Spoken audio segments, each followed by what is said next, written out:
Good. Cool. You guys have your lists ready? It's all in the dome. Yeah, same. It's all in the dome. I'm You're the only very one who busy actually all wrote the it time. down. You guys must have picked good ones then. Memorable. Mostly it's just like I was going to put the 440 that I was working on all day in the crap section because I hate it now. Okay. Hold on, I need to look up the name of an engine, so I'm not sitting here trying to describe it. So give me 1 second. All right. It's Well, gonna be this some is super weird. This is like, round 2. Round 2. Yeah. Round 2. We're back. Second lap. Yeah. All right. It's always harder the second time. Is it? I don't know. Welcome to the Joyrides Automotive Podcast. I'm Dalen Marish, and I'm joined here in the studio by co-hosts Corey Crispin. Hello. And Tony Irvin. Hello. This week, we're going to do proper introductions since we failed to last week. Hopefully. Right? Yeah. We'll see if we can make it What do you mean through we that. failed? It didn't go so well. I All thought right. they were pretty freaking good. I thought they were pretty good. I mean, they were good in the sense of like, these are the cars I have. We didn't really do that good of a job explaining like, here's my qualifications. Here's why I'm on a car podcast, you know? Not that we have to justify ourselves, but to a certain degree, if we explain like Tony's mechanic, you're a race car driver. I'm just an idiot who really likes cars. You've got the Jet Set Automotive. Exactly. Polo. And so that's what we'll kind of go over. But we'll also go over our topic this week, which is engines that we really, really like. We might call it the best engines, or as Tony referred to it, MILF. Motors I'd like to frick. Exactly. Yeah. Or are we also doing the bad motors too? We can motors that frick you. We'll also yeah, I think we should throw bad motors in there. Yeah, but as a bad motors. clarification, if you have a motor that's really good, for example, or at least does what it's supposed to on the street, if it's not designed for performance or pushing it, say for example, they're terrible once you start racing them or adding power. Is that considered a bad motor? I mean, it does what it needs to. I would include that as like a sub note, like, hey, you know, this is a great motor for the street, but if you were to take it and race it, it's not going to be up already to the at task. its potential. Yep. If it does what it's supposed to do, then it's going to be a pretty decent motor. Also, just to begin with. one of my engines is really cool, but also an enormous pile of garbage. So there's a lot of those. we'll get to that. But first off, I'll just say that I'm Dalen Marish. I've always been a huge fan of cars since I started driving. I've worked at dealerships pretty much since I got out of high school. Currently going to school for digital media, which kind of makes sense. We're doing a podcast here. Right now I work at a place called Jet Set Automotive. We are just a dealership that has a really cool inventory. We specialize in Porsche sales and service, but we also deal with Mercedes-Benz, Audi, you name it.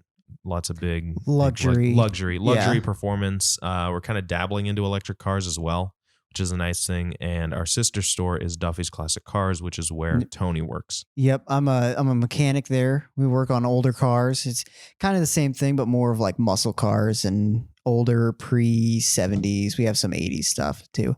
I actually went to school at McPherson College for automotive restoration. So that's kind of where I got into it.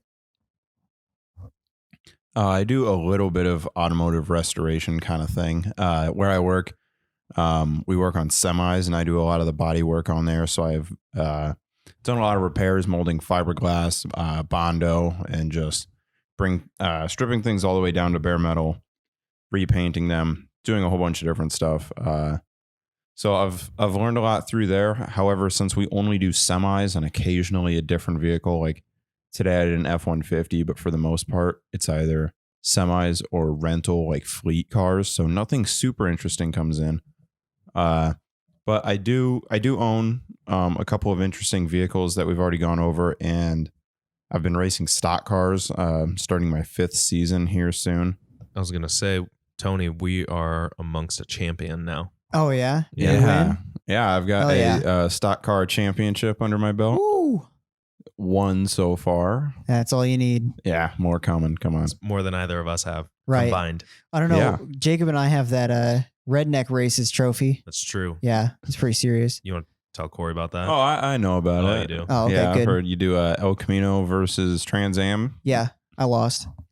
So I guess I'm not a the trophy champion. is... The trophy is the radio that came in my Trans Am, spray painted gold with another trophy glued on top, and then the NASCAR on top of that trophy, we cut into an El Camino. That sounds cooler than any trophy I've gotten. So we also left the pigtail on the radio just in case someone might want to use that in the future. yeah, the gold one or The gold one, yeah. You just have to lacquer thinner off the screen. Oh, I wouldn't do that. I'd leave it gold. Well, then you can't see what you're listening to. But That's okay. all right, You just hear shuffle. it. You just hear it. You know, every time a song comes on, you go, "Yup, Skid Row still." You know, sometimes I don't really listen to the radio in the car. Sometimes I like to just listen to the engine. All right, stop talking. Which brings us to our topic for today. The old MILFs. Engines. MILFs. MILFs. Not the MILFs you're thinking of. Nope. Get your mind out of the gutter. It's motors I'd like to fill in the blank. Frick. Yeah. Yeah. we're going with frick instead of the other word just because help me out here. We're trying to clean it up. Yeah. You know, just a trying to little reach a wider audience. Obviously, so. we're still talking about MILFs, so it's not like super clean, but it's not explicit though. Right. Can we just start with the obvious just to get it out of there? Yeah. Small block Chevy. Mm-hmm. Good engine. Absolutely. They're going perfect. There's nothing wrong with it. Starting 1953? 55. 55. I think You're 54 or right. 55. You're right. Yeah. Start with like a 260. Those and are then the best quickly, ones. Yeah. Definitely the best ones. They're so universal, I think, is Right. why everybody loves them. I mean, you can take, you know, just a 350 and do, I mean, just about anything with it. There are people that throw them in their, you know, their classic daily drivers. You People throw are in racing literally them. everything. I mean, they're just, yeah. And I mean, back then cars had such big engine bays. You didn't have to deal with all sorts of, you know, accessories in the engine bay. And so it was just, yeah. Oh, your motor doesn't work? 350. Mhm. Throw it in. I mean, it's impossible to have a car before that and at least not even consider a 350 as an option in the thing. I mean, say for example, it comes stock with like a 455 or something super cool like that. 350 is always sitting there waiting for you. It's true. And great thing about 350 and like just the 350, it went from 69 up till 2002.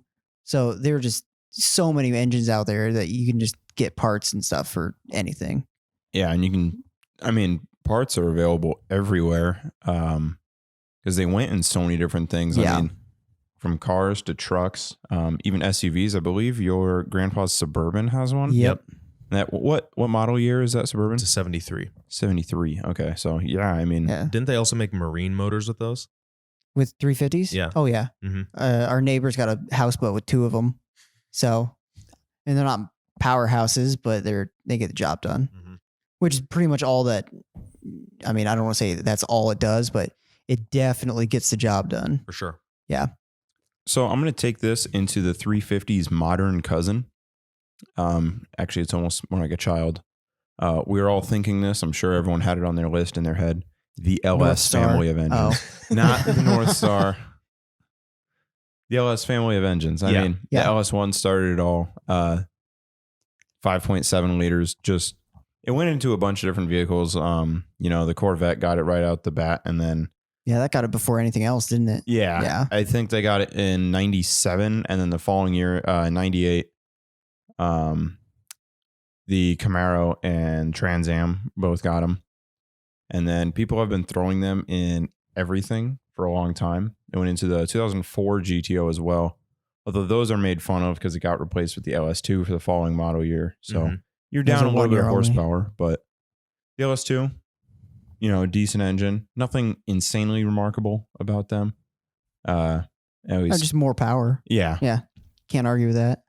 The LS3 went into a lot of different cars. It went into the later Camaros. I don't know what year that started. It might have been right away in 2010 when they Yeah. brought the Camaro back. They never built those new Camaros with anything other than the L3. Okay, so yeah, 2010. And then one of my favorite vehicles of all time got the LS3. That would be the 2009 Pontiac G8 GXP. So the LS3 is a 6.2.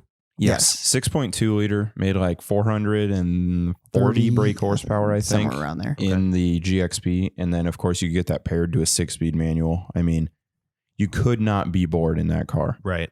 That'd just be amazing. And then, you know, there's so many LS variants that have come after that. And what's amazing is that it really is like a modern rendition of the Chevy small block 350. Oh, yeah. Is that it just, You can throw them in anything, and that's been done. There is literally an LS and probably every different thing out there, including a Cessna 172. Yeah, I've seen that. Of course. Isn't that's crazy? Have you seen that? I have, yeah. Mhm. Yeah, people I haven't just seen throw it them in fly, anything. but I've seen it. I saw a video of it taxiing on the runway. Right. It's and it sounds awesome. it's so universal that it really can go in anything. Yeah, and there's parts available. I mean, there's just Well, just like the original small block Chevy, it came in trucks, it came in sports cars, it came in family cars, it just came in everything. Mhm. So it just works. Is there anything that's not Corvette, Camaro that I would be surprised that I just maybe wouldn't know that an LS came in? the LS4, the In the Impalas. the Transverse Oh yeah, one. See, and those that are- one in the Grand Prix GXP as well, really? Yeah. which had I believe, the 4T65 transmission. So glass, they broke them all the That's time. right. We talked about this last week. They said that they put the LS4 right at 300 horsepower because that was the limit of the transmission. It couldn't handle anything more. Yeah, I mean, you do anything more than that, and you start breaking stuff. But Mhm. whatever. It's a Not- Grand Prix. You just swap the trans. Yeah. But then the LS4 is a little different because it doesn't bolt up to the same bell housing as a normal LS. Really? Yeah. It's the metric style, so it's a V6. Oh, because they Yeah. had to use existing gearboxes. Yeah, because Okay. it's garbage. Mhm. Now I would like to just throw a little off topic, but LS, it's kind of weird that there's 1, 2, 3, 4, and then there's 7. Is there an LS6? There's an LS6. LS6 yeah, which came out around the same time as the LS1. It was like Right. right after. Then there's the LS7, then there's an LS9, and they're not really in any order Yeah, and then there's when they Kind came of out. German. Yeah, it's a little bizarre. it's like Windows. It's just kind of Yeah, here's a number. just throw it on iPhone. there. Did they do that? Didn't they skip? They went skipped straight 9, from like right? 8 to like 10 Yeah. because it's 10-year anniversary, some I garbage. didn't know that. Then now they have the LT motors, which is kind of also confusing because in the 90s they had the LT motor, which Yeah, was the just LT1 yeah, was in your Camaro. yep, And very short run. that was in the Corvette from 93 to I think it 96. might have been 92 actually. 92 to 96? I know they did it before the Camaros. And they're great motors. And They just had a couple problems. yeah, I mean, people have done incredible times with them at a drag strip. I mean, you can build them, you can do crazy stuff with them. Oh yeah. For a little bit, the world's quickest stick shift GM car was an LT1. Yep. Just because It was a 4th gen Camaro. yeah. Yeah. But really the common thing is get rid of that OptiSpark. Yeah, Oh, the yeah, OptiSpark You systems told me fail about this. all the time. Yeah. Yeah. So now I've never had an issue with my OptiSpark, and I've heard a lot of the issues from water getting in there. And in like 95 or something, they put a vent in there to get the water out.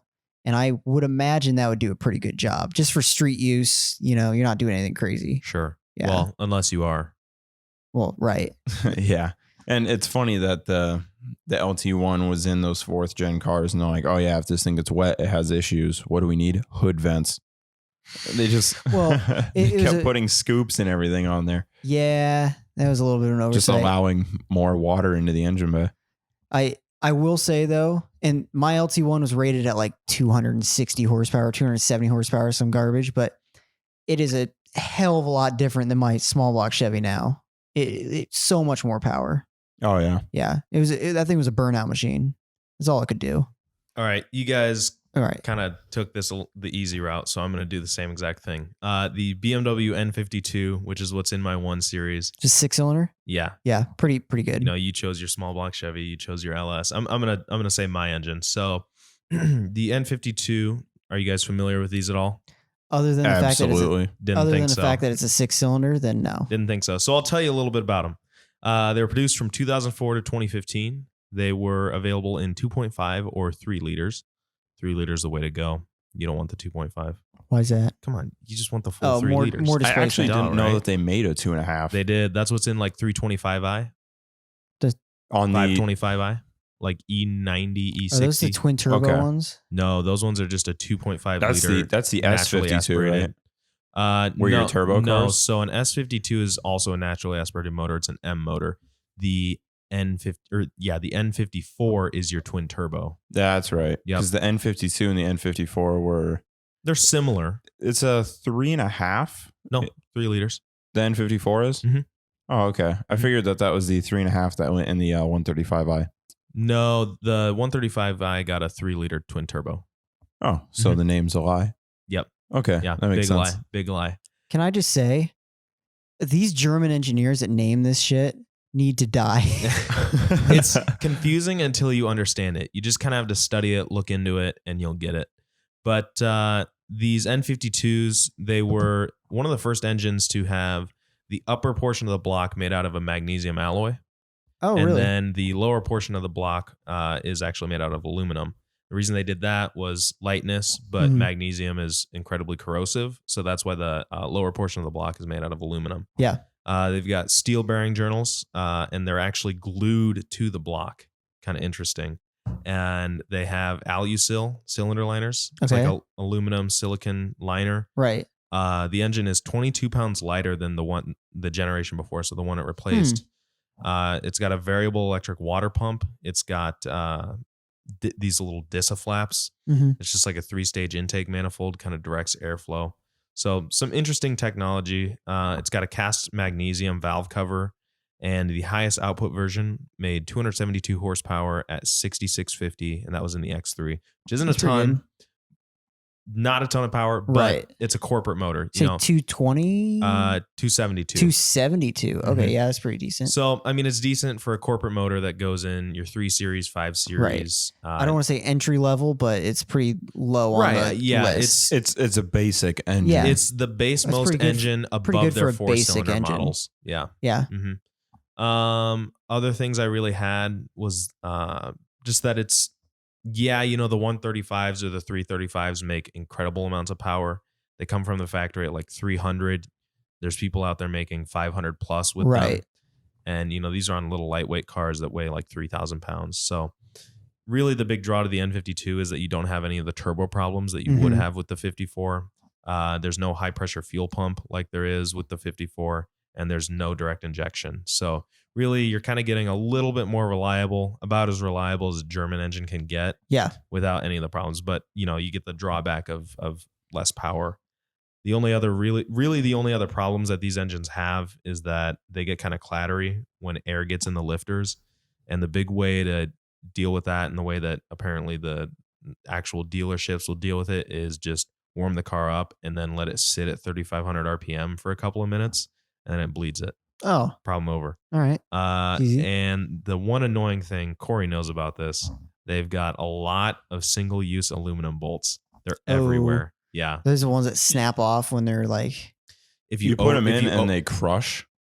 Like they crush to kind of fit in there a little bit better. It's like what do they call it? Torque to yield? Yep. Yep. And if you over torque them, you'll break them. I have heard, and I'm not sure, I don't want to this isn't a for sure thing, but those early, those 80s Supras that have the 1JZ in them, they had an issue where they had torque to yield head bolts that weren't enough torque. Yeah. So they'd blow head gaskets. I think I have heard that. Yeah. I think Jake was telling me, because he had a 2JZ in yeah, his of course he did. IS300. Yeah. I think he was telling me about that. The only other problem with these engines is just normal BMW stuff. So oil leaks, stuff like that. New car stuff. Yeah. Any car stuff, let's be honest. Yeah. Yeah. But surprisingly, that's the only BMW engine I had listed. I think most of BMW's historic naturally aspirated inline sixes were pretty good engines. I mean, they made the Ward's top 10 engines lists a lot of years, so they were just pretty good in general. Let me pop in the M20 right there. Oh, yeah. So I have one of these things. They're very easy to work on. There's like one vacuum hose that comes off of the valve cover and kind of snakes underneath the intake manifold before going up. That is incredibly annoying to swap when it's dry and brittle and there's just no room to get it out. I actually ended up pulling the entire intake with Dalen to get that thing out of there. It was such a pain. For a hose. Yeah, for a vacuum hose. But everything else on the engine is actually very simple. We adjusted all of the valves in like 20 minutes. I mean, it takes hardly any time to work on stuff. Everything's, aside from that one hose, everything's very accessible. A lot of BMW fans, like in the E30 groups that I'm in, like to say, oh, this thing's super reliable. But then, you look and there's a post because this went wrong, and then another post because this went wrong. Like just constantly little things. They're old now. Yeah, and that's definitely a note right there, just because it is old. I wasn't alive when these things were new, but I'm sure that they were pretty great back then. The big downside is that they make like 130 horsepower, which is not a lot. They have like very small power outputs. This is in the 80s, right? Yeah. Yeah. So For a 2.5 liter 6-cylinder, I mean, you got to think Dalen's engine is like almost the same configuration, but twice the output. Yeah, and that just comes with technologies that they develop over time. Yeah, they're double limited cams, on a lot of stuff. Valve timing on both cams, valve lift. The cams on my engine are hollow, by the way. I don't know. Really? I don't know if I mentioned that. Yeah. What is the advantage to that other than less Lightness, rotating weight? I guess. That's it. I don't really. I guess with less rotating weight, it will quicker revs. Yeah, rev up and drop those revs actually quite a bit faster. Because I've noticed that when I go to shift, my revs drop like almost immediately. That's an inline thing. Yeah. Yeah. A lot of V engines don't really want to do that. Yeah. I mean, that's typical. There are exceptions, of course, to that. I mean, you look at like a Formula One engine, even though they use like a V6 layout, those things rev up and down insanely fast. I'm curious now if there's any company that's ever had a hollow cam so that they could run oil through it and like oil their lifters and stuff. Yeah, that's curious. Yeah, I don't know. I would hate for that to fail. Right. Oh, yeah. There's just a bunch of crappy old oil stuck inside of it, and then it's all boogered up, and your cam doesn't want to roll over. And well, there's like some 30s like Duesenberg one-off that's like, oh, we're gonna do this. It's only gonna last 1,000 miles. Right. No one cares. Yeah. That definitely exists. They said some guy's gonna pay for this, and it's the Great Depression, so he's gonna sell it off anyway. Yeah, just like, it's never gonna make it to an oil Let's send change. oil to the cam, see if it works. Yeah, on the top, we're going to get off engines here just a little bit. Okay. Duesenberg was the first company to have hydraulic brakes. And instead of running brake lines, they have a hole cast and drilled through the whole cross member for the front that goes up through the kingpins into the brakes. That's amazing. Yeah. Imagine that not working. Yeah. Crazy. At least on the bright side, it shouldn't rust very fast. Oh, no. Like, it's not like it's going to rust out and lose all of your brake pressure. That happened to me, and that sucks. Yeah. In the parking lot of the auto parts store. Yeah, it was hilarious. I went into the auto At least parts you didn't store. have to go very far. Yeah. I was in there actually because one of my pop-up headlights failed, big surprise.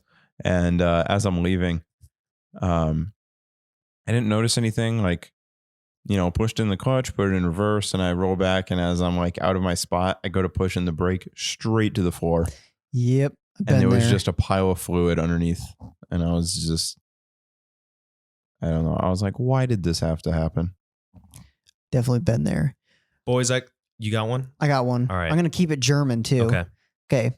Porsche air-cooled flat sixes. I'm going to be Ryan here. Oh, yeah. Sorry to swear. Mm-hmm. But so Porsche flat sixes, very similar to the small block Chevy because they used that from like 1964 or something all the way till 96. Yeah.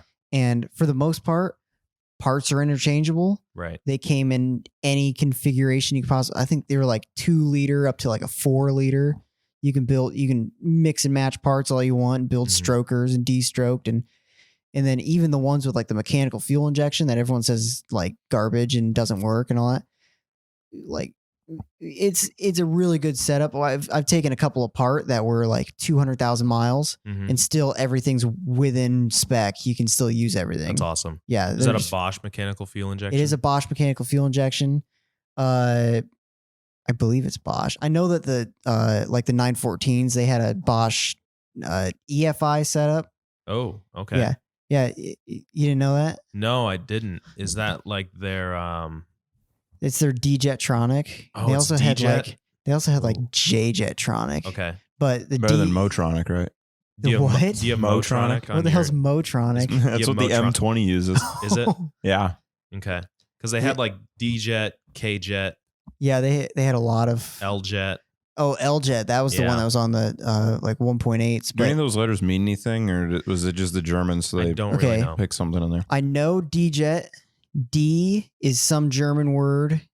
I don't remember what it stands for, but I'm it's sure like they're all vacuum or something. like that then. Because that one uses vacuum and all sorts of garbage. But the mechanical fuel injection, my buddy who was it was his engine. He was going through how it works, and it's a pretty slick design.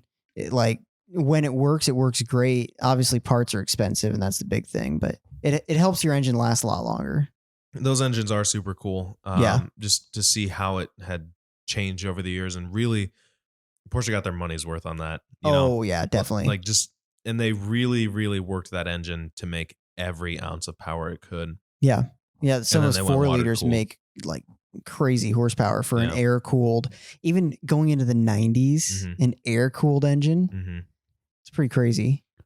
I don't know a ton mechanically about those engines. I mean, you've listed off more than I know. But I will say they sound amazing. Yes. I mean, those Porsche 6s just, Yeah. you Those are- can't beat that sound. They sound just absolutely They awesome. have their own sound.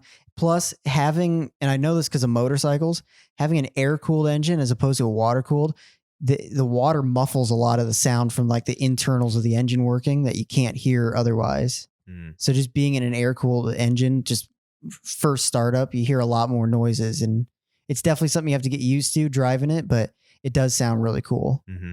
I've heard actually a big storm of those things parade through Road America. Oh yeah. Amazing sound. I mean, you can hear them coming down. Like I was right between, if you know anything about Road America, I was right between Nothing at Hurry all. Downs and the Carousel.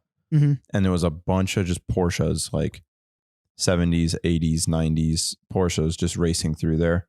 It sounds fantastic. Oh yeah. Yeah, I mean, it's a sound that like you just recognize it. You don't even have to be looking at the track and you just know, oh, hey, there's Porsches on track right now. I love those cars, and I love driving those cars. I drove that 73 911E that we have from Mhm. Cedar Rapids down to Iowa City and back. Which was that the It's the silver one. Silver one? Okay, yeah, it's that was cool. It's such a glorious, glorious car to Yeah. drive, and anybody can drive them. I mean, you can Oh, be yeah. my height and fit in it perfectly fine. You can be Corey's height. Corey, I'm 5'7". Corey, you're how tall? 6'3". Yeah, you can fit in one Yeah. of those cars easily. Yeah, see, actually, the car that I learned to drive stick on was my dad's 68 912, Mm-hmm. which 911 body with the 4-cylinder in it. So it's kind of a turd, but my dad's 6 foot tall and like 200 pounds. He fits in that just fine. Yeah. Yeah. Yeah, those cars are awesome. They're a lot of fun. In the same regard, on flat motors, boys, I got a weird one for you. Oh boy. This is the BRM P75. You ever heard of this? What did that come in? It sounds familiar. The Lotus 43 Formula One car. Nope, never heard of it. Okay. These engines were produced from 1966 to 1968.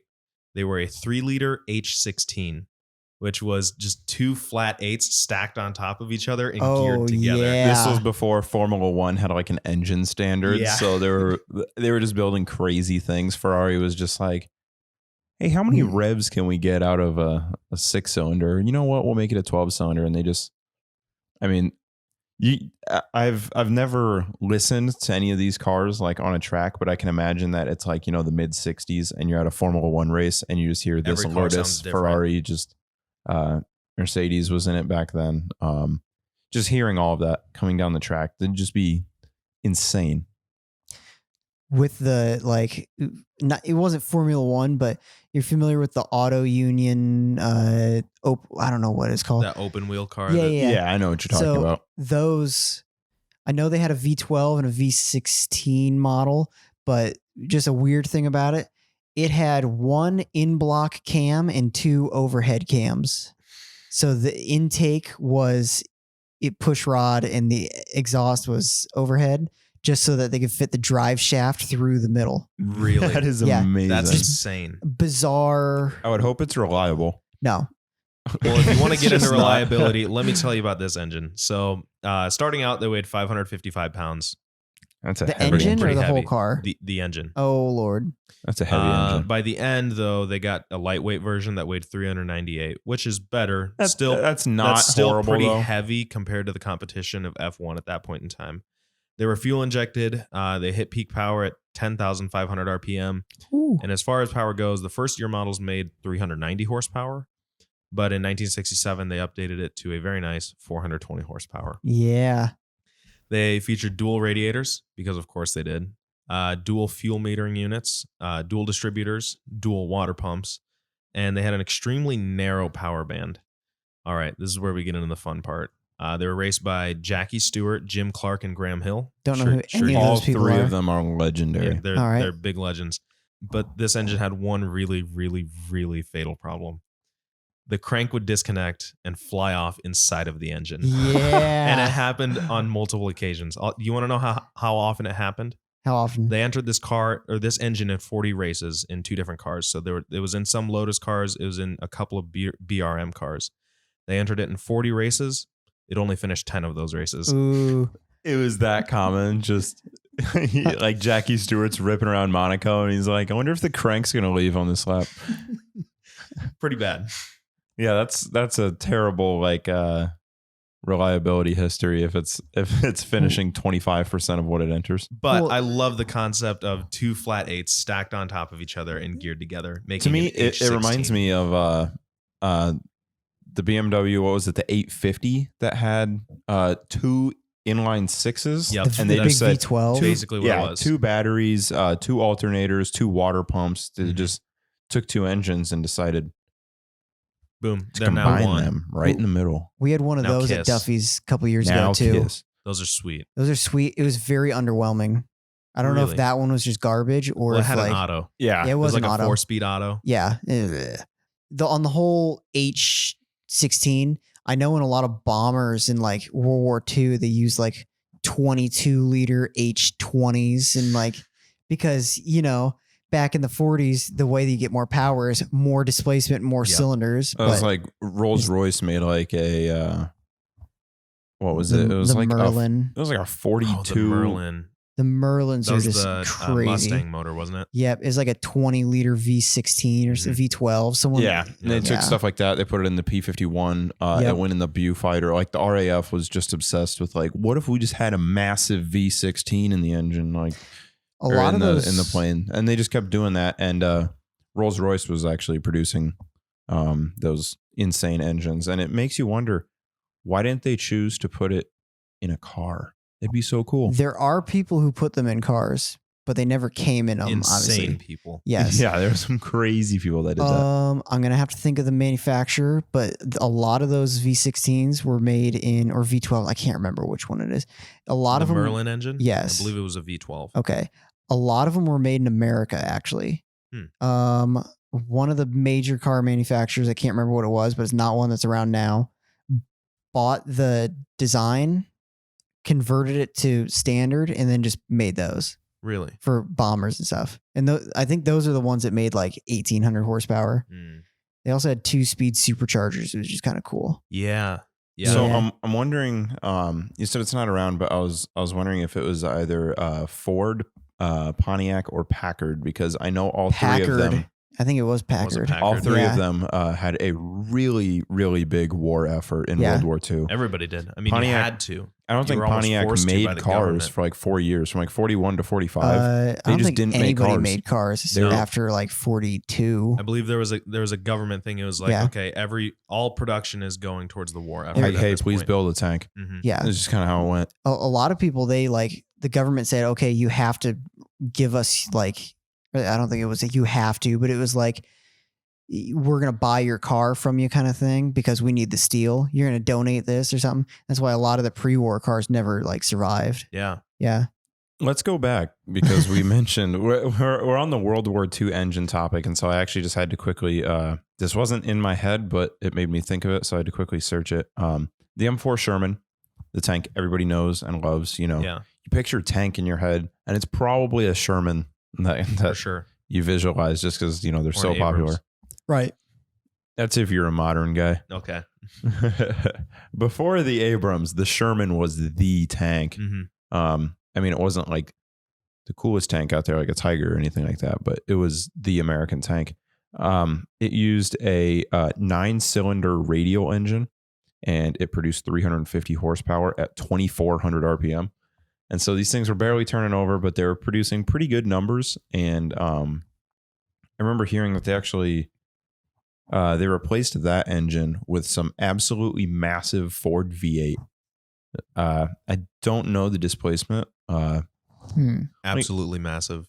Yeah, I'm gonna look at right here. See if Huge it has anything. liters. That's what the displacement is. Absolute liters. There actually was the one guy who put one of those massive Ford V8s in a Mustang because I've seen that. There's another one that went into a Crown Vic. of course And there was. the entire front clip is on the ground. I hope it's like a 90s cop car. It was Yeah. like late 90s, early 2000s, and it was like just the black with like the best. white doors, and it just had this absolutely massive engine in it, just shoving the thing to Yeah. the ground. We're talking military engines. I'm going to talk about one that tried to be a military engine but failed ultimately. This is the Lamborghini V12. Yep. Ran from 1963 to 2009, which is insane. They don't make a V12 anymore? They do, Oh, they but just it's have a a new- second generation. Okay, It's a yeah, full ground up rebuild. It's not the same thing anymore. Yeah. You got something? I found that engine, Okay. that Ford engine. I had to look it up. It's called the Ford GAA, and it is a 32 valve dual overhead cam, 60-degree liquid cooled V8, flat plane crank. I'm sure it did not sound like a Ferrari. It was Sounds 18, like a Lotus. Yep. I'm going to bring that up It here in a was minute. 18 liters and produced 1,000 pound-feet of torque. Yep. And this was in the 40s. Wow. Could you imagine like if Dodge was using that thing back then? You know, they were just like, oh, you know what, this new Ram. I don't even know what they called. Was it like the Dodge D100 or something like that at the time? At the time, In the I don't know. 40s? They had Yeah. a power wagon. I don't. That might have been World War II. I don't think they had the D100 until like the 60s. Oh yeah. I mean, Yes, I yeah. don't know about those I don't old know. trucks, but World War II. yeah, you know, if Yeah. Dodge back then was managed by the same person that manages Dodge today, you know that they would have put this absolutely massive engine into it. Oh, for It's sure. just what they do. For sure. Back to the Lamborghini V12. Like I said, 1963 to 2009. They do have a current one, but it's a ground up rebuild. Mm-hmm. Starting displacement was 3.5 liters. They worked their way up to 6.5 liters. It was in Lamborghini's first car. It was their debut car, the 350 GT, which is the one. I don't know if you've seen it, but it's got Yeah, it the looks two very lights. different than any Yeah, other it definitely Lamborghini. doesn't look like a Lamborghini. It's like a Grand Touring car. Yeah. They started out 270 horsepower, which is pretty good for 1963. Is that the same V12 in the Miura? Yeah. Okay, cool. Yeah, it was like 350 GT up to I think they made like a 400 GT, which is bigger engine variant to that. Right. Miura, Countach, LM002, which is how I related this back The to that. Countach Yeah. got it? Yep. I did not know that. Yeah, it went all the way up to Murcielago. It was in Diablo, but the last iteration of it was Murcielago, which had 690 horsepower. Right. Those are crazy. Mm-hmm. And then the one in the Miura, that was transverse, wasn't it? Yes. Yeah. Yeah, it was was. mounted in the rear. Yeah, it was. Used a transaxle. Those are such cool cars. They are. Yeah. I mean, I love the Miura. That is like one of the coolest cars of that era. It's one of the coolest Lamborghinis. You know Panama by Van Halen? Yeah. You know the engine revving in like the middle of the song? That was that one? Eddie's. It's Eddie's Yeah. Miura S. Yep. That was in Sammy Hagar's book, actually. He Was it talked really? about it. Yeah. He was saying like Eddie told him the story about how they took that thing like they were downtown like LA or whatever. Like you'd think that they did this like in a garage, like a studio with a professional mic. Or like, you know, a very professional setup. No, they were just downtown. Eddie was just revving the thing and they recorded him revving it. And they decided like, oh yeah, that's going on the record. That sounds cool. I love the crossover of like rock stars and cool cars. Like, I believe it is a Lamborghini Miura that Sammy Hagar is driving in his I Can't Drive 55 video. Mm. And apparently after that video, he made enough money that I actually bought the car from the guy that he was borrowing it from. And then later picked up, that car made him just love ridiculous supercars. So he picked up one of those, what is that called? Cizetta Mordor V16T. The Chisetta. Is that how it's pronounced? Cizetta? I believe so. I could be wrong. I think I'm it's- not Italian, but yeah, but it's the V16 car. Have you seen this? No. I'll pull one up here for It's you. the car with the dual pop-ups. Oh, yep. I know Yeah. what you're talking about now. Yeah, that thing's nuts. Yeah, I think it's crazy. Mhm. Well, have you seen the Devil 16? Yeah. Was it? Yeah, where it's this V16 LS based. Is that real though? No. Yeah, I was gonna say there's been like some Yep, I've seen there's that. been Yeah, some this is belief just that such a the cool Devil car. 16 might not be real. Okay, here's the thing. Vaporware. Their claims aren't What? real, but like unless they're just really good at like faking shit, which I guess there's plenty of people Yeah. out there who do that. But it looks like they built a V16 out of LS motors. Mhm. Now, does it make 5,000 horsepower? Probably not. But you know, there's pictures out there. It's cool enough that I can believe it. Mhm.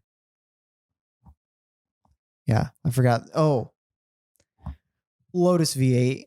Yeah. Yep. The one that came in the Lotus Esprit, literally the only car that got this engine, like a 3.5 liter quad cam, All this flat plane, development just for the plane. Esprit. It's unique Crank. to And There just we one the go. car. That's last the word. couple years of Esprit. Yeah, twin turbo. The race variant was 550 horsepower. The street variant's like 350. Mhm. Yeah, cool engine.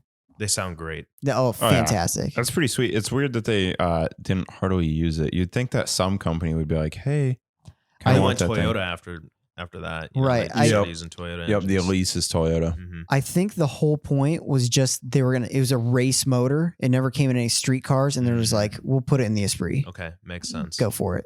I gotcha. I tried drive. We have one of those Esprits. Yeah, At Jet Set now. You And I- sent me pictures of that thing when you got It's- it in. it's a cool so, car. So cool. Tried driving it. Clutch is very tricky. Takes some getting used to. I'm Is sure it it like- did. Is it one of those ones is. where it's like an on-off switch? Yeah, and it's just I don't really know how to explain it. You just have to try it. I'm not sure if they'll let you.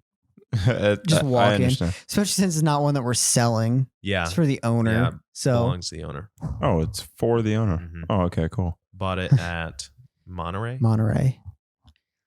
All right, I'm going to take you to a more boring engine, but we were talking about great engines.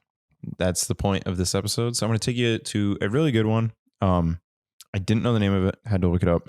This is the 3.5 liter 2GRFE Mm, V6. mhm. It went into the Toyota Sienna and Toyota Camry. It's very basic, you know. It's just 3.5 liter V6. Like, how good could it be? Except these things you can just beat the piss out of. You can take them 300,000 miles. The only thing that really sucks is, at least on the one that I have owned, is that the belts, not so much the timing belt, but your accessory belts just like to go out all the time. They're just, I don't know if there's some sort of other underlying issue, nor do I really care, because they're a cheap belt and you can swap them in minutes, but they just constantly, it's like every year this thing starts squealing again. I don't, Didn't they mount I don't those get it. longitudinally in like Forerunners? They might have. That would definitely, I think there was also a common thing where you take the supercharger from a 3800 and put it on there. Yeah. We're supercharging your van this winter. we totally should. Yeah, that thing made it to Ohio and back. We left the house with 3 warning lights on the dash and returned with 5. Oh, there you go. it was a good trip though. How many miles are on that van? I haven't driven it since probably December when we took it to Ohio, but that was a 10-hour trip and it had 289,000 when we got back. And yes, Dang. I would take it to Ohio and back again. It's that trustworthy. The thing's been up and through and around Canada several times. I trust that van. So can we just put every single Toyota engine on this list? Yeah, I mean 'Cause- they're all pretty. Except I know Toyota has a few inline 4s that like to burn oil and just do whatever. Yeah, but they'll burn but- oil for 300,000 miles. Right. The way you get them to stop burning oil is just stop putting it in there. It'll That's how keep you going. prevent doing an actual oil change. Just keep topping it off. Change the filter every few years. You're good. Right. See, because my next engine, another Toyota, that 2F straight 6, it comes in the Land Cruisers, not Oh, Land Cruisers, the the- little FJs. Yeah. Yeah, Yeah. it might have came in the Land Cruisers too. I don't know, but I know that engine is a Chevy straight 6 from the 50s that Toyota bought, converted to metric, Really. put all of their money into metallurgy, and then has a easily 250,000, 300,000 mile engine. That's awesome. We can get Yeah. back to that in a second, but same thing kind of happened with the Rover V8. It Yep. was a Buick 215. Buick 215. They turned into like a 4-liter eventually, but Did they? Yeah, it started out Yeah. as a 3.5 liter, which is a 215. right. Um, Turns out 3.5 liters is just a good displacement. yeah, and it kind of, I don't know if it revolutionized Britain, but it was like a V8 engine for the UK. Right. It went into a ton of Rover products. You can get it in an MGB. You can get it in a Morgan. Yeah. That would be amazing Yeah. in an MGB. Well, and a Morgan. The ones unless in- the whole chassis is wood and it breaks. The whole chassis wood. They only made 200 horsepower, but it was turbocharged and propane. So yeah, talk about weird. Well, I told you this this Toyota V6 was boring, and you asked if it went in the 4Runner. Mm-hmm. No, it went in the RAV4. Okay. So I had to look it up. The RAV4. 2GRFE? Yes. Okay. Yeah, it went in the RAV4, the Avalon, the Camry, the Sienna, all the obvious ones. And then it also, I did not know this, it went in the Lotus Evora GTE. Yep. They modified it to a 4-liter version that made 470 horsepower naturally aspirated, and they used it in the 24 Hours of Le Mans. Gotcha. That would be That's pretty cool. Pretty cool. Whatever that variant is, I don't know if it's like a swap of the head or something like that. We need to do that to the van. It'd be really interesting. We could get to Ohio way faster. Way faster. So that kind of dives into how Toyota names their engines. So their FE is their more fuel efficient oriented engines, but then their GE, so like the 2JZ GE, that's their performance oriented. What does GE stand for? I have Anything? no idea. Good engine. It's not FE. It's Good GE. engine. Good. They went from German, where they use numbers and letters like crazy, to they were gonna name this one good. Mm-hmm. This one bad. This is good engine, Good. and this is fuel efficient. I've got another reliable engine for you guys. The Mercedes-Benz OM617, that inline 5 diesel that just I was gonna does say not that die. earlier. Those things go to 300K. Fantastic. Same fuel injection setup as that Porsche. I have heard that since these are diesels and they don't really need like spark plugs and stuff, if you wanted to like just quick wire something in, all you really need is power to the starter. really, Because it's mechanical fuel injection, it just starts injecting as it spins. right. There's really nothing that needs power. They were produced from 1974 to 1991. So like you said, super simple on electronics. They were only 3 liters. You only get a 3 liter. Inline 5. They made 79 to 227 horsepower, which isn't bad. 124 to 184 foot-pounds of torque. They're just absolutely one of the most reliable engines of all time. They've been known to go beyond 600,000 miles without needing a rebuild, which is insane. Right. So let me say that I have driven one of these cars with the turbocharger, and it is very slow. Yeah.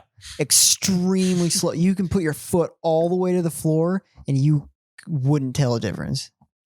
But compared to like contemporary diesels, they were actually pretty powerful and just way more reliable. This Looking thing's at like Oldsmobile. Was it Oldsmobile who had that diesel V8? That Yeah, was just a complete a pile of 350 garbage. V8 Yeah. with those diesel. It was just a gasoline engine converted to diesel, Yeah, right? but Right. it's cool. It is cool. They're I all wouldn't garbage. call it a good engine, but I'd call it a cool engine. It's definitely interesting. These engines made Mercedes-Benz very popular in the US in the 1980s with Yeah. the fuel crisis, everything like that.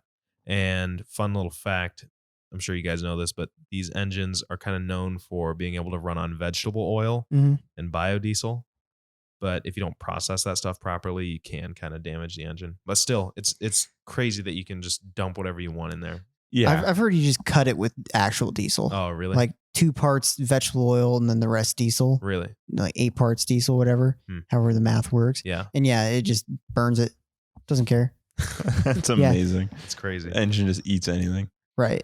Now, I've got another Toyota one. Mhm. 1UZ V8. Okay. Okay.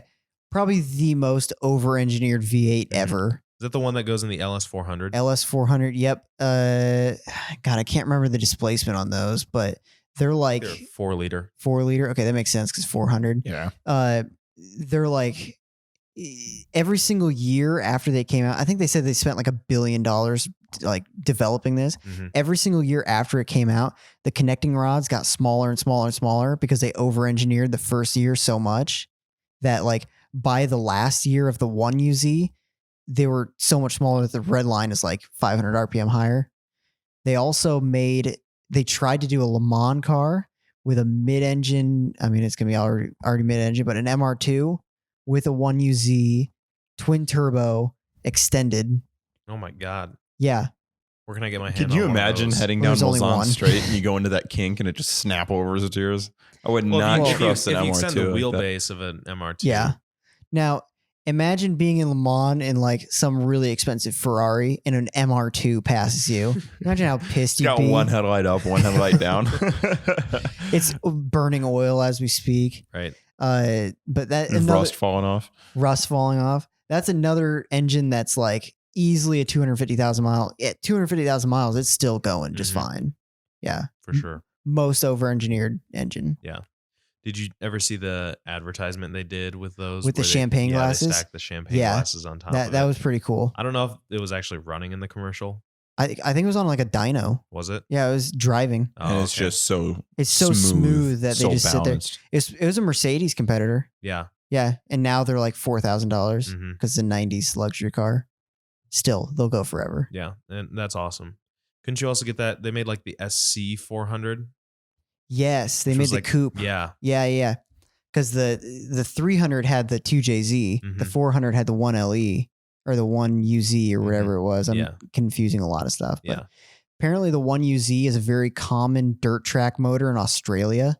So there's a lot of like carburetor intakes and like dirt track stuff That's for 1UZs. awesome. Yeah. That's super cool. Yeah. They're pretty cool. I really want one just because they're badass. Are we going to take a Joyrides trip down to Australia and watch some dirt racing? With If one somebody UZ? else will I'm going pay to come for back it, with a lot of parts. if See, somebody this is else why will we pay need for advertisers. it, yeah, right. Someone send us to Australia and send us with a big plane that can hold a lot of Commodore parts. Just I need it all. pay for us to ship back Commodores. Yeah. Just That's all we we each need. grab a Commodore, bring it back. That'd be sweet. I'd have to get a Ute. Yeah, imagine Ute races. Oh yeah, like an LS3 Ute. That's what I need. Right hand drive, 6-speed manual. Would Yeah. you go VE or VF? I don't know what that means. So VF. All right. Okay, That's good. the one, the Chevy SS body Oh style. yeah. That works. I'm fine with that one. Those are pretty sweet. You guys ever heard of the Mazda Millennia? Maybe. Perhaps. Kind of shitty, like 90s car, Well, that's every Mazda. right? This Mazda Millennia was the only car that it was called different things overseas, but this was the only car in the US we could get with the Mazda KJ ZEM. This engine was double overhead cam, was supercharged, and it ran on the Miller cycle. What the Miller cycle is? You Is pour it- beer in it. Is that not a motorcycle? No, the Miller cycle. It's almost a motorcycle, It's a right? beer motorcycle. That's what it is. We got it figured out. It's a delivery bike. They just put like a 12 pack on the back and then run it Yeah. to you. And they say, cool, the Miller cycle's here. They go, here, this is for your Mazda.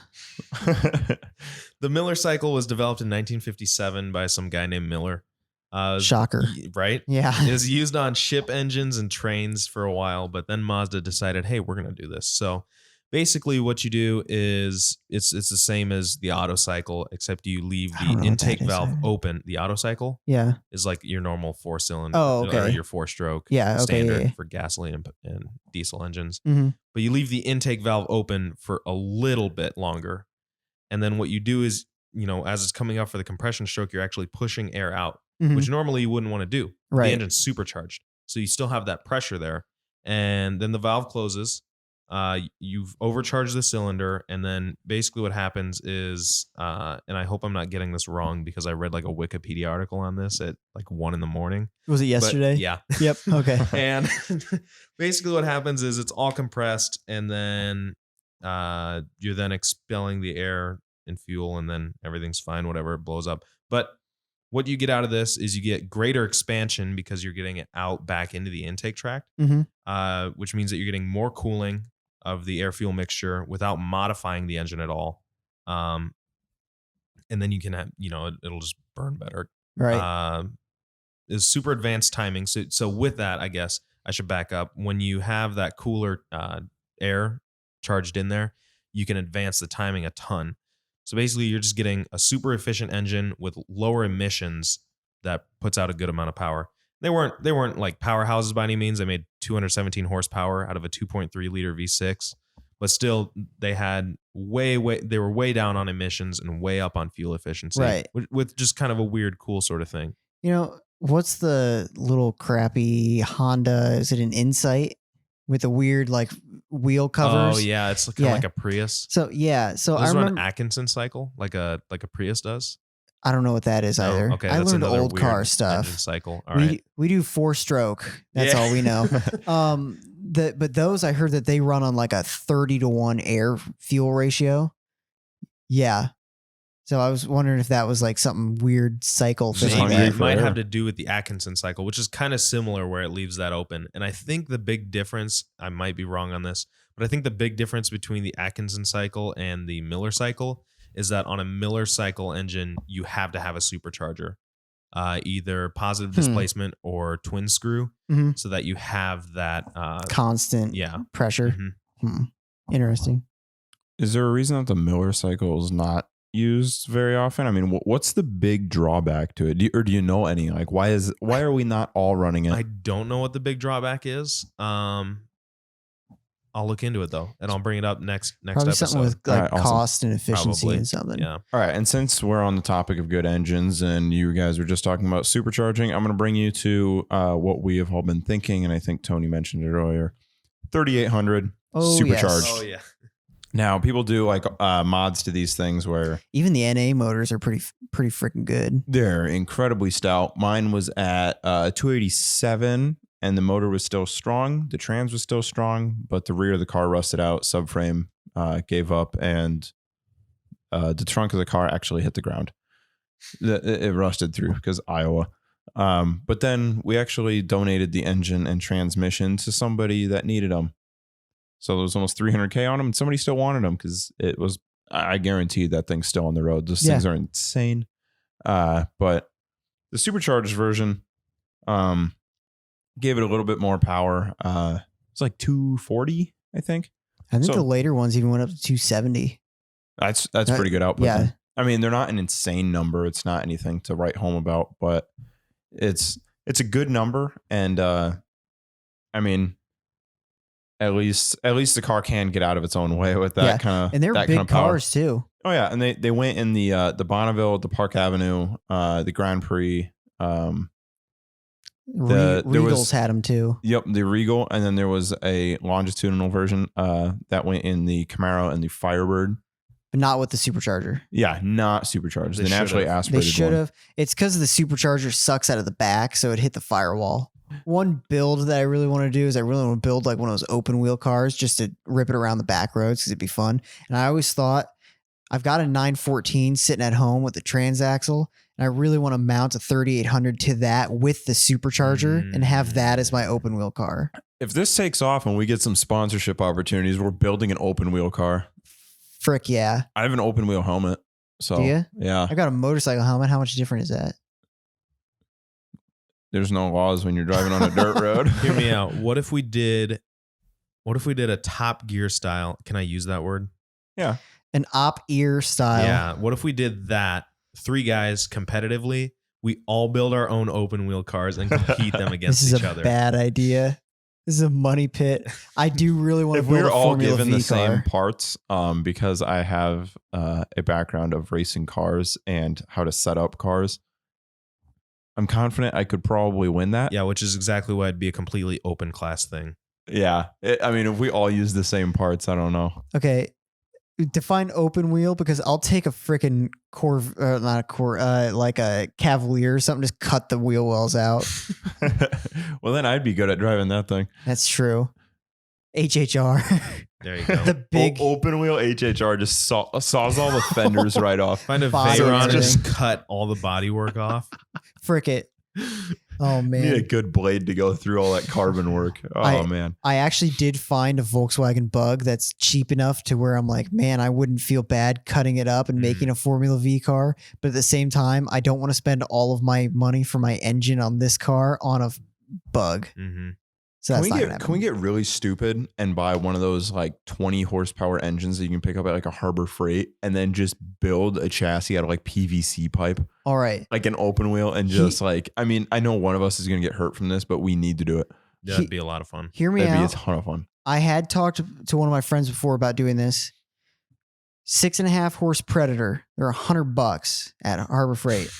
Weld a frame Why are they so cheap? That's too cheap. Because they're fun. That's why. That's too cheap. People don't need to have that accessibility to A this. 6-year-old Chinese boy put this thing together for $3. There's a reason they're that cheap. I mean, let's do it. However, build a frame. We were gonna get a Walmart couch and put it on the frame so you could drive a couch on the street around town. Top speed? 5. You could walk faster than this. 5 what? 5 miles per hour? 5 anything. It doesn't matter. Yeah, the 5 any the unit. thing goes 5. Well, especially 5 bananas a second. especially if you have crossing. 3 people on this full-size couch being powered by a 6-horse Predator, it won't go very fast. 6.5 horse Predator though. Think that we just like take like a very light metal, do like 1-inch bars hollow. We could probably build an open wheel chassis and then put like not bicycle tires on it, but something thin. What they use on like those like weird pedal bikes that you kind of lay down with. Or Essentially, recumbent bike? is that what they call them? Yeah. Okay. Yeah. Just put those on, a very small chassis and just drive that thing around. I mean, who cares if it has lights? And we just make 3 of them, kind of set up a track with cones and then just like have like a big sign that says like Formula Pour. And then we'd all just Formula Pour. I like that. That's pretty good. We all just drive around like that. And you know what? The 3 of us, we could have a podium celebration no matter what you're on there. Okay, so on Amazon, I think they're about $300 or $400. You can get a 6 horsepower engine with a 3-speed transmission. Manual or sequential? Manual, like a motorcycle. Well, a sequential is still a manual, really. Yeah. Well, it's. I mean, like an H pattern manual. Oh, or, not an H pattern. It would be just 1, 2, 3. Yeah. But still, you have a clutch and everything, and then you could actually like really drive them. That would be amazing. I really want to buy is one. that To a lot of build one. sequentials use the clutch to get started, and after that, you just smack it, and it kind of just pops air into the thing real quick, and you shift clutchless. This Can this do that? No, this is like bare bones. This is like a Grom engine. So it would be very bare bones, but it would have a 3-speed transmission, which means you could get more speed and bigger sprocket in the back, more torque. Yeah, it'd be pretty badass. I really want to buy one of those engines just to build a Can we go-kart. supercharge it? We yes, we could do. Find a way. I'll turbo mine. Leaf blower. Leaf.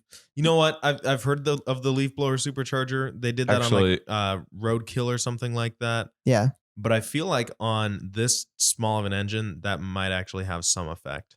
You put that on there, and then 2 leaf blowers on this like little formal car, and it'll actually look like the Ford Hawk, where it has like the exhaust that comes off the engine and points straight backwards. Okay. Do that with leaf blowers. Imagine this. You take the 2-stroke engine off the leaf blower and chain drive it to your axle.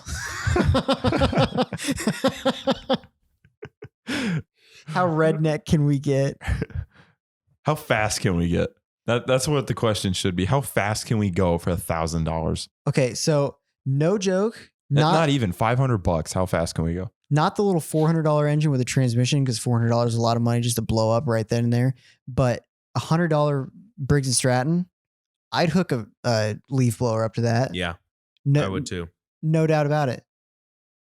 Now I really want to buy one of these engines cable and that get it into onto your like a little throttle. tube chassis. The little leaf blower like trigger, just cable that into your throttle. No. I'm talking like just chain leave drive it- it right to it. Oh shit! Okay. Go really like janky redneck. Mm-hmm. This is a good idea. Okay, the only thing is that I got into my head is that like if we were to make like small like discount Indy car like stuff Right. where we use like 6.5 horse engines, we race them together. Say that we had a spec like wheel, like we all had to run the exact same wheel, we all had to run the exact same engine, and then it came down to like chassis or whatever for us to like compete. I just realized that my chassis is going to have to be insanely long. Yeah. It'll be basically as big as the driver, and I'm 6'3". Dalen's 5'7", so you're going to have a much shorter car, but maybe it can't steer. I mean, I feel like we could get really competitive with this, and it could be a lot of fun. Yeah. This would make great content for our YouTube channel, Yeah. which we have, by the way. We do have a YouTube We channel? do have a YouTube channel, and I'm working on getting us a website. Oh, hell yeah. That'd be amazing. I really think, Please donate to the Cheap IndyCar Project. yes, we'll have a GoFundMe. Not really, because that's a lot of work. GoFund or Kickstarter, Formula Kickstarter. Pour. Formula Pour. We definitely for YouTube need to get I mean, obviously we need 3 laptops that could play it, but whatever it's called, automation. Yes. I think we could do a good automation game. If we just sit here and like we draw things out of a hat, like it has to be V8, it has to be I was rear-wheel saying drive. like luxury Mm. V8 front wheel drive. Okay. Yeah, just pull things out of a hat for that. Mm-hmm. I think that'd be perfect. Luxury V8 front wheel drive. Yeah, Are so there like a North any Star good cars? North Star Cadillac. Luxury V8 I said that before front you wheel said drive. good. The only thing I can think of is the Bonneville. Like a Lexus ES. How about the That's V8 front wheel drive. Oh no, the GS. I think you might have been able to get a V8. I don't really know. how I about feel like the there's not a lot of cars No, in there's that not. category. there was one company, I don't remember what it was, that made a front wheel drive sedan luxury car with a Ferrari 308 drivetrain in the front. Which not that that's a That would good be car, awesome. but yes, it is awesome. I feel like this is something Maserati would do. Yes. However, I feel like it was a Carlton and it was like a Lotus Carlton or something. okay. Some stupid thing. That'd be pretty sweet. Yeah. Do you have any other engines? I forgot everything I was going to Volkswagen Flat 4. We Yeah. don't have to go into this one a whole lot, but that one's pretty decent. Mm-hmm. Yeah. Like What went in the Beetle? Flat like- 4, like a 1600 or like a 1200. They had a lot of different variations of it.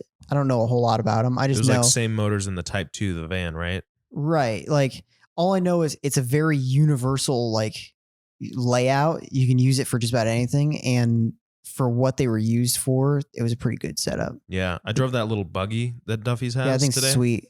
It's so lightweight. I mean, Yeah. it's like fiberglass. Yeah. It's like a weighs fiberglass nothing. tub. Thing literally weighs nothing. You let off the clutch the littlest bit, and this thing just wants to go. Okay. Imagine that, but in like a 1,000-pound open wheel, not even 1,000-pound open wheel car. Yeah. I Yeah, mean, that's what I want. it'd be pretty quick and zippy. Yeah. I think. Sorry, I'm really stuck on this now. I think we could build an open wheel car that is 500 pounds. Yeah. I mean, Let's do it. what's your power to weight ratio if you have Okay. say 500 pounds with driver? Okay. So we're making a 300 pound car. Okay. So 300-pound car, we would need a very light engine.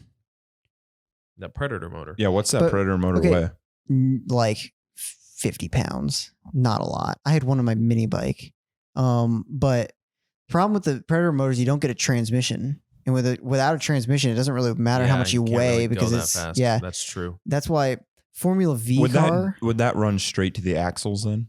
you'd chain it Is straight to the is axle. that like direct drive essentially? You would, yeah, it would be a chain drive. You could get a transmission, but that'd be overly complicated. Let me think. You'll have to 'Cause send me the link to this one on Amazon because maybe that might be the way to go with that the 3-speed. that would probably be the way. So on the Predator motors, you can get a kit to bump them up, and it comes with a aluminum Hemi head, a cam, and a new carburetor and stuff. And I think it bumps it up to 20 horsepower, which doesn't sound like a lot, but that's a huge jump over 6.5. Mm-hmm. And my mini bike with 6.5 would really move. Yeah. But because I still think the Formula V car with the Volkswagen engine, because you can get 200 horsepower. Yeah, I don't want to say easily, but you can get 200 horsepower out of that, Really? and it'll be like 1,000 pounds. Wow. Yeah. And that's quite the power to weight. Mm-hmm. Well, I mean, Dalen and I saw Formula 4 racing and Are you saying 4 or Ford? 4. Okay. Because Quattro. yeah, because Quattro. our school had a Formula Ford car. Oh Which- yeah, which- there's Formula Mazda, Formula Renault, I Formula do 2000, really like- 3000 Ford. I mean, there's so many different like I really like the Formula Mazdas yeah. with the rotaries. Those things It's are a cool. 1.6 liter rotary or Something 1.4 like that. liter rotary. 1.3. I think it's just a bare stock. I think it is a 1.3. It's pretty small. I think because the 1.3 is the normal one that came in the cars. And then the Formula V is kind of the same way where you don't soup up the engine hardly any. I think the Formula V cars only have like 60 horsepower, the ones that are legal to race. Mm-hmm. Same with the Formula Mazdas. It's mostly just about chassis and driving and all that. Yeah, and the Formula 4 is those use a Honda engine, and those things make like 130 horsepower. But Dalen and I saw those things, and I mean, you see a pack of those things. That motor, just because the car is so light, that motor hauls balls. I mean, it really gets in and out of corners, and they sound great, and they get in and out of corners super quick. These guys were at Road America, and I mean, I'm pretty sure that they were running flat out through the kink. Yeah. I mean, it didn't sound like there was any lifting or anything going on through there because we stood and watched like right from that corner. Mm-hmm. I, for a while, wanted to build a little go-kart with a motorcycle engine in it because you get the transmission and everything. I was going to use a Kawasaki ZX6R from like mid 2000s because they make 120 horsepower at 14,000 RPM, and you can get them for like $2,000, like the I whole would bike. love to just Wow. drive an open wheel listening to that thing. 14,000, and it's a 2-cylinder. It's not even the 4. Oh, wow. So yeah, it's freaking crazy. Yeah, that is. Speaking of Honda engines, boys ever heard of the Honda CVCC? Oh, is that the 2-cylinder? No, it was in their Oh. 4-cylinder cars. CVCC stands for Compound Vortex Controlled Combustion, which doesn't make a lot of sense. It's a Vortec. It's a Chevy Vortec engine. It is not. Oh, That'd be cool if it was. It's kind of vague in the name Mhm. on purpose. They applied for the patent, or they announced all of this stuff in their new engines before they even had patents for it, so they couldn't really talk about what was in it. right. But it came in Civics, those old Civics, like the first gen Civics. Like 70s. Mhm. Yeah. They made 44 to 100 horsepower. That's in the later ones, and I mean those Civics only weighed. That's a big jump. They only weighed 1,300 pounds. So I mean that's a good amount of Dang. engine for that car. Right. Basically, the way that it worked was Honda was a pretty small company at the time. They didn't have a ton of money to create emission control things and whatnot. And that was the big thing in the 70s was, everybody's cracking down on emissions. So in CVCC engines, there's a pre-chamber, which is where the intake valve is. And what happens is as air comes in, there's a spark plug also in that pre-chamber near that valve. And what happens is it kind of pre-ignites in that valve and then spreads down into the combustion chamber. So basically, that just takes care of efficiency and emissions related things. At the time, the CEO of GM was like, "Oh, that's kind of a junky thing. Like it might work for a little toy Honda, but it's not going to work for anything that we deal with here in America." Right. So Soichiro Honda bought a 1973, I believe it was at the time, a 73 Impala with a 5.7 liter, Okay. the 350. 350. Yeah. And he told his engineers, all right, take this entire intake off, or take the head off and make a CVCC system for it. And they sent it back to America and had the EPA test it, and it produced lower emissions and had better fuel economy than the 350. So it's kind of like a big frick you. Yeah. Kind of a cool story. But it's got no cats. So you can run leaded fuel, which was a lot cheaper and a lot more available at the time. Yeah. Kind of made sense, but then eventually it got kind of shut down in the 80s as emissions got stricter. Yeah. But those engines, again, they're not like a crazy powerhouse, but it was a cool little workaround to deal with emissions and efficiency. So I've heard, once again, I don't know a whole lot about this. Some of the Hondas back in the 70s, they had a 2-cylinder engine, and both cylinders were on the same stroke.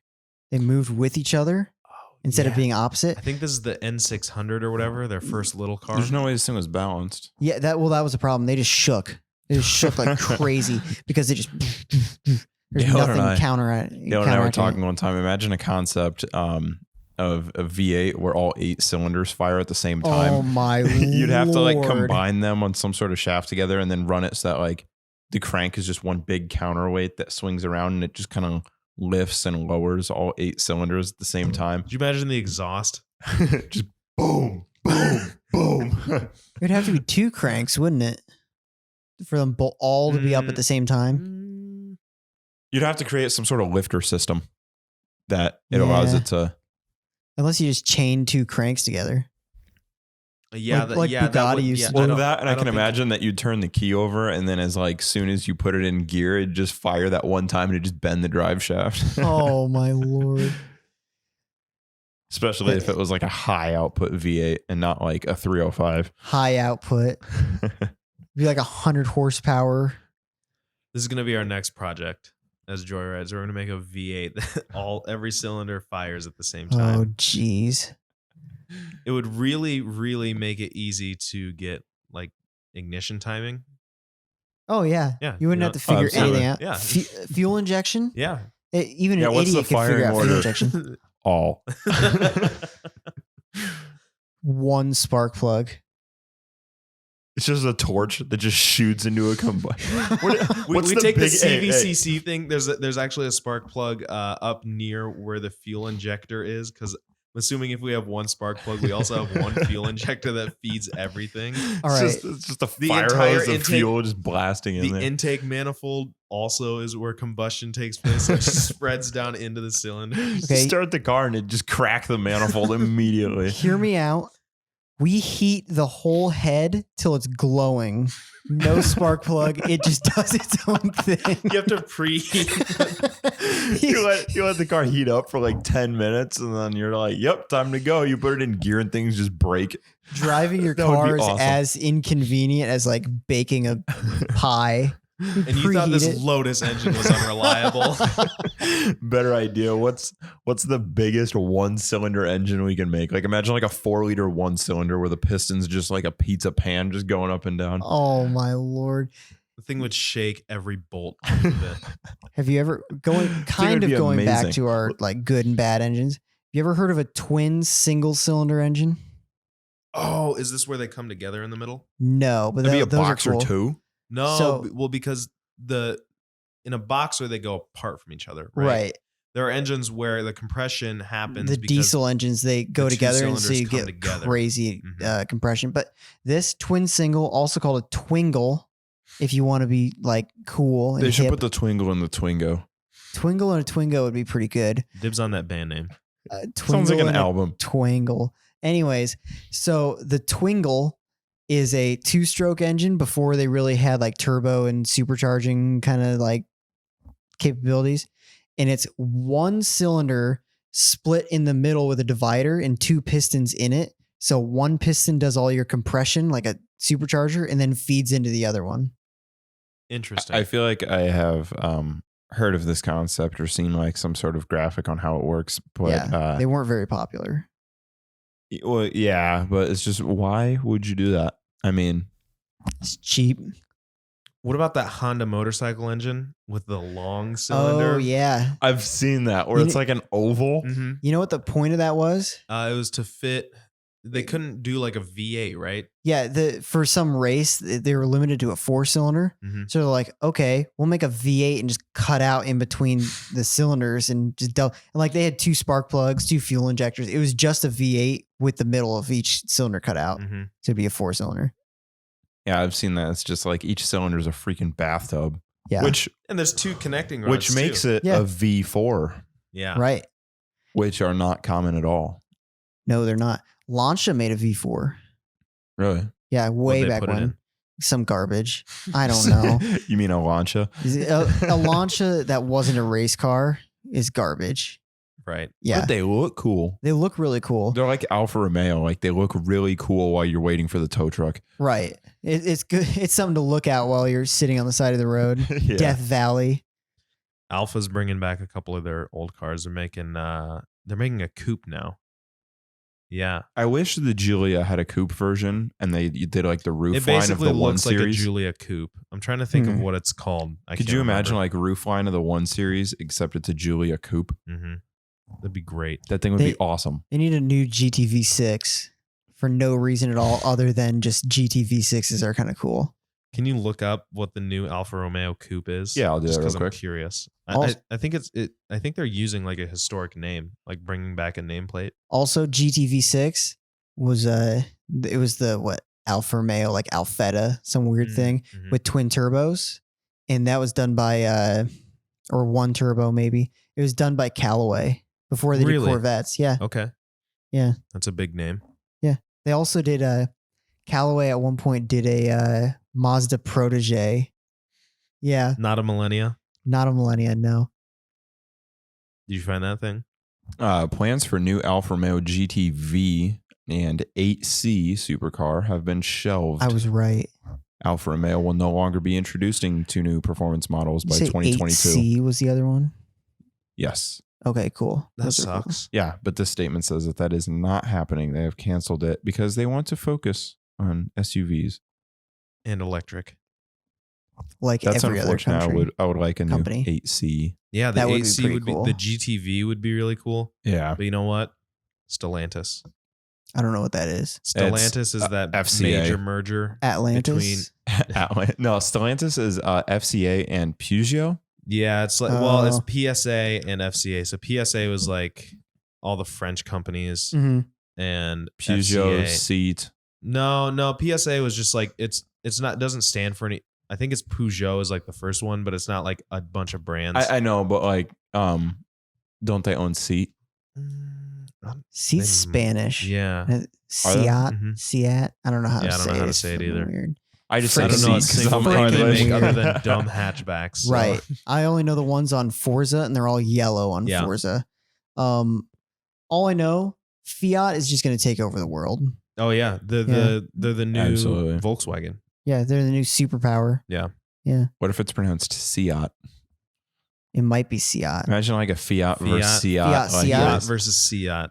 We're doing that There's now. a That's gonna blockbuster. be Ford that's gonna be versus another Ferrari, thing for our except YouTube. like a quarter Fiat of the speed. versus Seat. Because they probably make like a 1.1 liter 4-cylinder for overseas. Yeah. Just import Yep. them and just Yeah. race them. You guys have seen like Ford versus Ferrari, the movie Yeah. where it's like Le Mans and they're racing, and then you have like Fiat versus Seat, and This it's is people like two with cars 60 trying- horsepower going to the grocery store. So it's Italians and Spaniards getting in a fist fight. It's two cars like parallel parking next to each other, like Yeah. showing off. They both their- have a wheelbase of 32 inches. who could fit the biggest walker in the back? Oh my lord! One of Troy's recommendations for me. Troy was the guy who gave me all the notes. He's the picture on, like, guy. what The to do. photographer, I guess, is the proper word. For the show. Yeah. Oh, okay. Photographer. Okay. He Thanks, really Troy. liked how we just Picture cut guy. out it like mid sentence, mid word. He said he actually liked that, and we should continue to do that. I noticed. I was like listening to the thing or whatever, and there was a part where I don't even remember what happened, but like something stupid, like some stupid comment was made, and Tony was laughing. And it was like, haha, and then it just cut out to you going, "Oh hey." So anyway, and I was just Oh yeah, that was a point where I can't remember what it was. The conversation took a huge turn there. Yeah, I was and like, you're I like- can't. you're like, I I was don't like, care. I You can't just cut it. include this in the episode. Like it wouldn't make sense. just cut it right in the middle of Tony Yeah. talking. Right. No, but there. at the end where you were like, yeah, you should just cut it off mid sent, and I did. It just ended there. That's gonna be our thing. Yeah. Yeah. Hell yeah. Wait, you tell me he listened to the whole thing? Yeah. Oh, awesome. It's like an hour and a half, wasn't it? Yeah. Yeah. Oh yeah. Troy's the best. What a cool guy. Hopefully he enjoys this episode. I Hopefully don't he know Troy sponsors yet, us. but thank you. He says he wants to meet you. He should. Yeah, he says cool. you sound like a cool guy. I am cool. I Wait, promise. Troy can be our first guest. Yeah, I was actually talking to him about that. Oh yeah. Well, yeah, because he can come in and talk you- about like how to take good pictures of your car. Yeah. Because there's a lot of times people will be like, check out my ride. check out and my they're- ride, and they're using the fucking wide angle lens, and they're like right up on the badge, and you can see the whole car, but it looks like a goddamn It- whale it looks because like- it's just absolutely blown It out. looks like a Limp Bizkit music video. It's got a fisheye lens and big red pants. Fred Durst is just there. You got all the members of 311 standing behind your car, and you're just like, check it out. Oh my god. yeah. Yeah. Well, he was one of the first people I told about the podcast. And Oh, he yeah. was like, "Oh yeah, that's cool." He was like, "You ever maybe plan on having guests?" So I was like, we'll kind of get the ropes, get a feel for things, and then maybe like episode 10 we'll have a guest, whatever. But yeah, I'd like to have him on. as, Oh, like, our first absolutely. He guest. seems like a cool he's guy. just a cool guy. He's super easy to get along with. Yeah. He's driven HHR. He owned an HHR. Yeah, he's got a Nova now. Yeah. He's got a lifted Subaru Outback. I got to bring up something funny since Dirt Nationals are coming up. I know you guys aren't super into local, short track racing, but Dirt Nationals are coming up, and so IMCA keeps posting like they'll post like going to nationals, and it'll have like a very professional picture of like people that enter, and it has like their name and their age or whatever. Some guy, the picture he submitted was a picture that got taken of his car mid-roll. So it says like going to nationals, it's car upside down on the high side. And then there's just dirt flying everywhere, and people just kept commenting goat emojis. Like, Oh my I thought it was so funny. I was just like, why? So I think that's the end of this episode. Yeah. I need to get going. I race on Saturday, and I got to get my car set up for that. So Cool. got to go do that. Cool. All right. Thanks for listening. Yeah. Or watching. Oh yeah, got a nice. for the Hopefully tube. the camera's actually made it through this. It has. I can see in the reflection of the glass it has. Oh, okay, cool. okay. From where I'm sitting, I can't see that, but Yeah. All right. Well, I guess. the way this guy was staring at it tells me it's still on. Yeah. Yeah. Well, as per Troy's suggestion, I think we'll just end this mid-sent.